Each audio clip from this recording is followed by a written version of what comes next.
Okay. Nandito tayo sa mga machine at hanap tayo ng gulong. Yung isang ginagawa ko din, kailangan niya ng gulong. Ayun yung mga snow, buti umulan. Tapos papakita ko sa inyo yung bulldozer. Ito, nagiging bulldozer siya. Ito yung ako yung gumawa niya, no? Ginawa ko. Matagal na. 6 years ago. Ito yung wings niya. Itataas niya yan. Ayan o, yung mga snow. Ito. No? Kagagaling niya kanina nag-bulldozer. Ilan mower siya. May doser siya. Ito, yung ginawan ko ito, yung sa baba niya, linagyan ko ng rubber, tapos may flat metal. Simple lang. Tapos sa taas niya, PVC.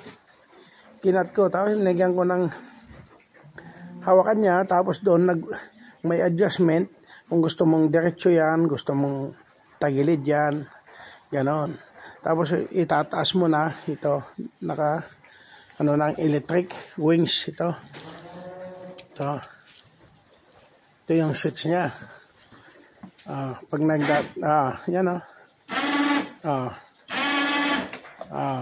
Tumas na, ibaba mo. Di ba?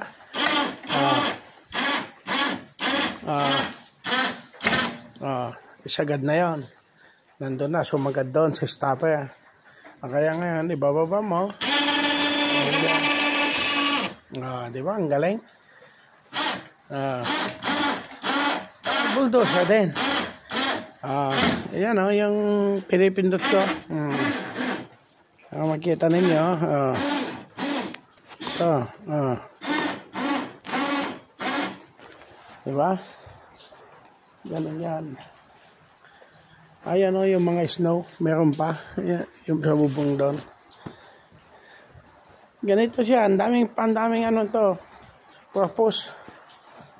Kita niyo yung bulldozer niya. Ito naman yung brush na ginawa ko din. Yan, mga modified ako yung nag-invento. Invention lang yan, ha. Dahil yan, hindi siya nakatouch yan. Di ba? Simple lang tingnan, pero maganda. Di ba? Hanap tayo ng gulong dito sa scrapyard. Okay? Ito yung isang mechanism ng isang kahapon, yung Agrea. May brush din yan na sinasabi ko. Yan, nasa ilalim niya. Okay? Thank you very much for watching again. Very cold.